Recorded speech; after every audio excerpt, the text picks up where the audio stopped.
Om Swastiastu. Umat Sedharma dimanapun berada, semoga dalam keadaan sehat serta dilindungi oleh Tuhan Yang Maha Esa. Pada kesempatan kali ini, saya mencoba untuk menguraikan secara singkat terkait keutamaan mengendalikan kama atau hawa nafsu menurut kitab Bhagavad Gita. Nah, sebelumnya saya sudah pernah menguraikan terkait keutamaan mengendalikan marah menurut kitab Bhagavad Gita. Semoga itu dapat memberikan manfaat untuk kita semua. Kama atau hawa nafsu merupakan suatu kekuatan atau energi yang membuat seseorang hidup dinamis, hidup lebih bergairah dan bersemangat. Kama jika dipandang dari aspek kemanusiaan merupakan suatu hal yang alami. Manusia sejak lahir telah dilengkapi oleh kama atau hawa nafsu. Kama adalah bagian integral dari sosok manusia itu. Karena kama inilah manusia memiliki gairah untuk berbuat sesuatu, untuk memenuhi kebutuhan hidupnya sehari-hari. Kama bila dipandang dari sudut moral memiliki sifat yang positif dan juga sifat yang negatif. Kama yang memiliki sifat positif adalah kama yang terkendali, kama yang dikuasai oleh dharma. Tidak masalah kama itu besar atau kecil, selama kama itu dikendalikan oleh kebijaksanaan, itu adalah suatu hal yang baik dan benar. Sebaliknya, apabila kama menghasilkan suatu hal yang buruk, kama yang tidak terkendali, kama yang dikuasai oleh adharma, itu adalah kama yang negatif. Inilah yang disebut bagian dari satripu, yaitu 6 musuh yang ada dalam diri manusia.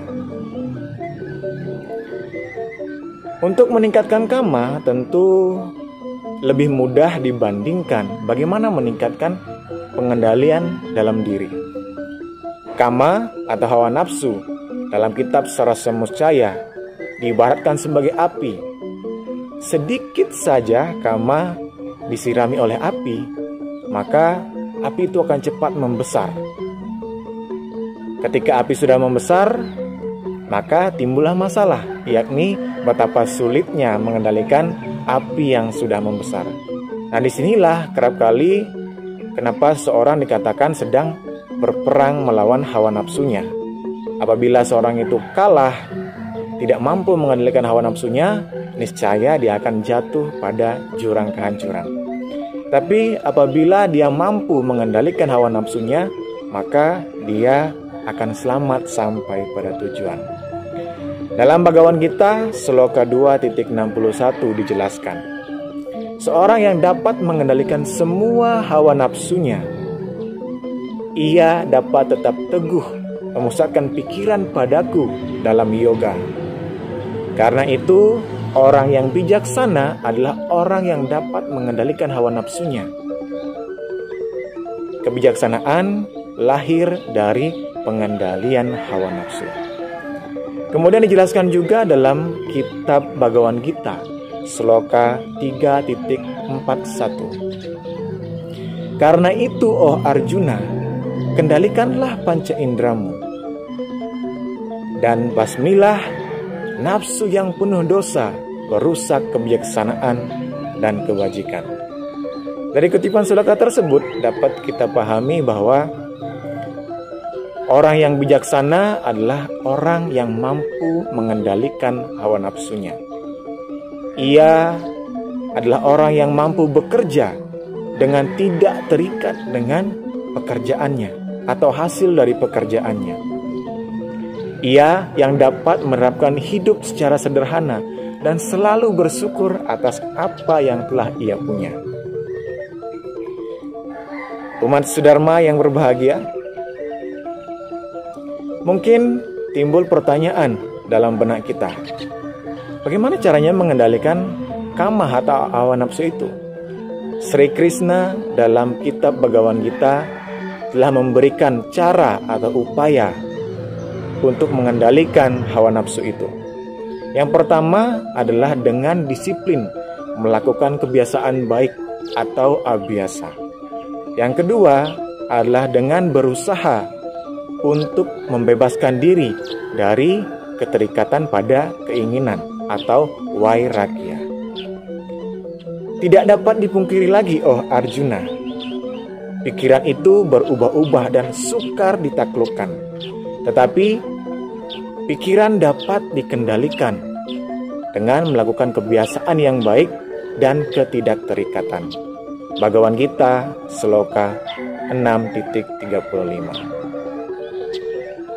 Kama atau hawa nafsu dapat dikendalikan dengan melakukan pengendalian pikiran. Pikiran, seperti yang dijelaskan pada sloka tersebut, mudah berubah-ubah dan liar, mudah dipengaruhi oleh indera-indera. Maka dari itu, dengan pikiran yang dikendalikan, maka kita akan terfokus pada kesadaran.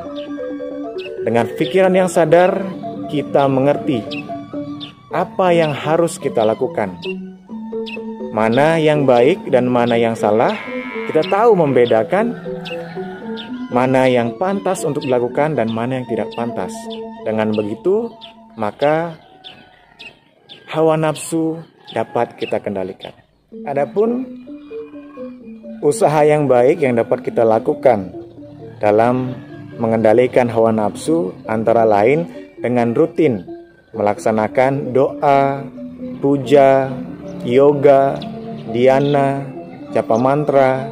Pada waktu tertentu kita dapat melaksanakan tapa brata seperti puasa, melaksanakan dharma dana, dan tirta yatra berkunjung ke tempat suci.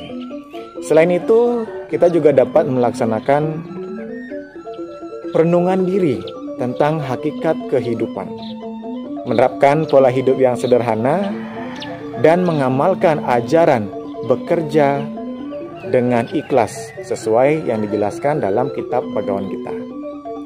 Umat Sudharma yang berbahagia, sekian yang dapat saya sampaikan terkait uraian singkat tentang keutamaan mengendalikan kama atau hawa nafsu menurut Bhagavad Gita.